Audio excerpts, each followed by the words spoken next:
Hi, John McElroy here, talking all things automotive. And today I want to talk about automotive safety technology, because automakers and regulators know the best safety technology for cars has been sitting on the shelf for years.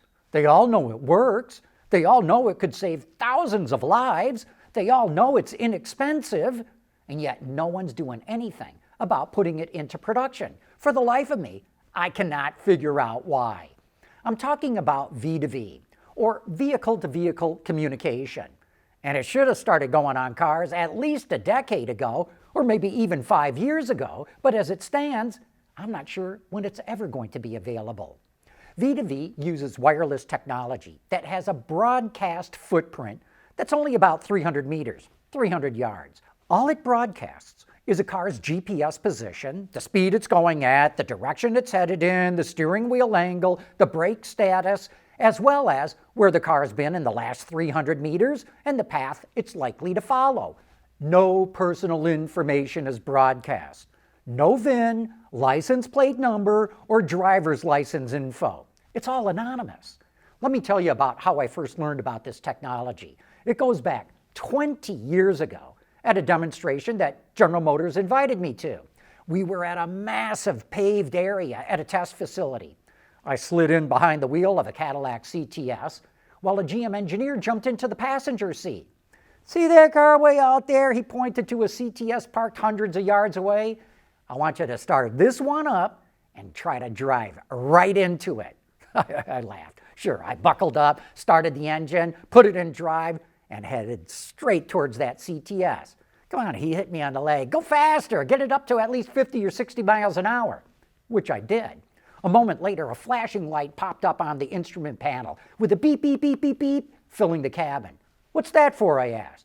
That's to make you look ahead and see that there's an obstacle that you should avoid, he told me. But keep aiming at that car and don't lift. So I pressed down even harder on the gas pedal. Next, the front of my seat started vibrating vigorously. What's that for, I asked. That's a warning that a collision is imminently in front of you, he said. But don't lift. So I didn't. And then all of a sudden, my CTS started slowing down. The car was braking even though my foot was on the gas pedal and I hadn't even touched the brakes. Don't lift, he said. I didn't. And then pretty as you please, the CTS I was driving came to a stop about a foot or two away from the parked CTS. Otherwise, I would have T-boned that thing going 60. And that's how V2V works. It's wireless communication that allows cars to talk to each other. And when they realize there's going to be an accident, they can warn the driver and take evasive action. The U.S. Department of Transportation made a video presentation about V2V about a decade ago, about all the driving scenarios where this wireless technology would prevent accidents from ever happening. In the demo, the vehicles just give the driver a warning. But today, the braking, the accelerating, even the steering can all be done automatically without any driver intervention. Take a look at the video that the DOT put together. All cars today have forward collision warning, which means that if you come up too fast on a car in front of you, you get a warning. But today's tech relies on radar and/or cameras, whereas V2V provides that kind of warning without those sensors. And anyone who's driven in slushy winter weather knows that those sensors can get covered up and become inoperable. That's never a problem with V2V. Here's a similar scenario where 3 cars are driving down the road and all of a sudden the lead car slams on the brakes. Thanks to V2V, the last car automatically begins braking even though the driver cannot see the car that slammed on its brakes. This is better than automatic emergency braking available on today's cars because V2V sees the situation before AEB ever does. Or in this situation, a car ran out of gas and is partly blocking the road. The car in front swerves out of the way at the last second, but the car behind it is already braking because V2V warned it that a car was blocking the road. Next up, blind spot detection.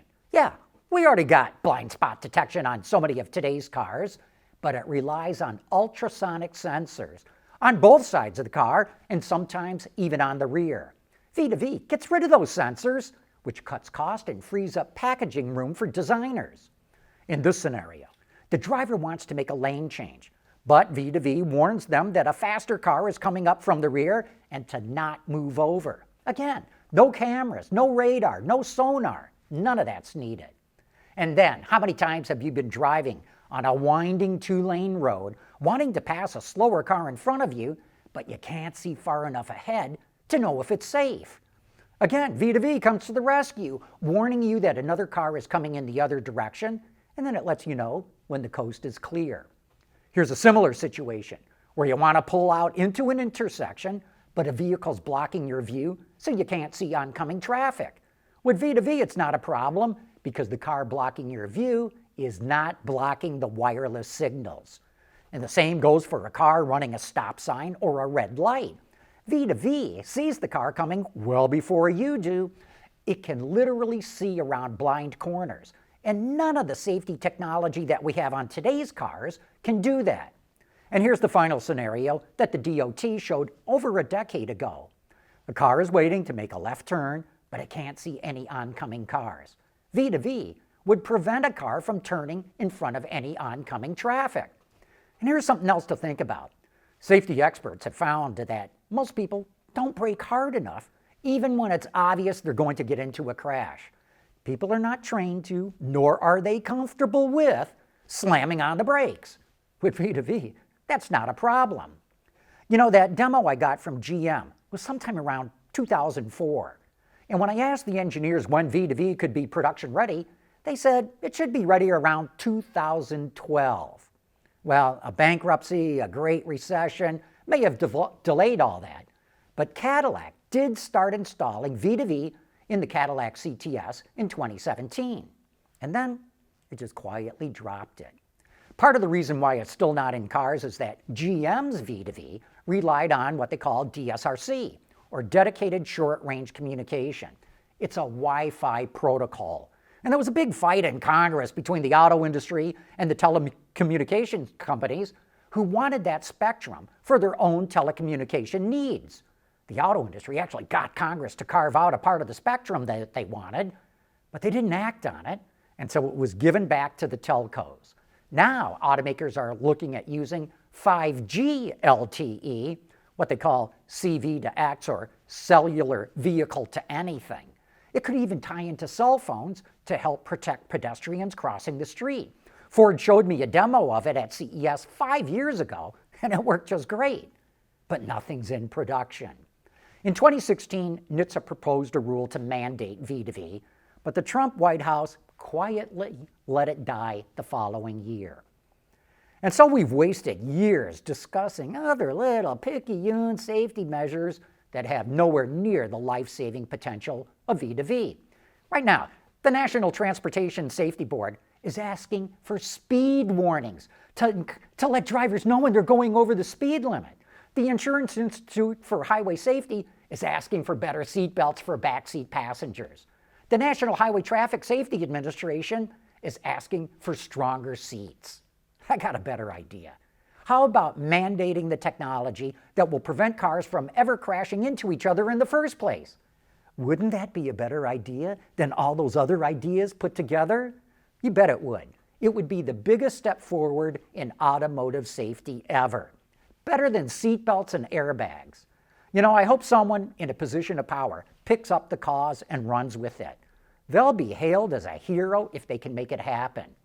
But they better be ready for a battle with the bureaucracy. It takes NHTSA almost 7 years to write a new safety regulation, which to my mind is incomprehensible. And maybe I'll save that to bitch about in another video.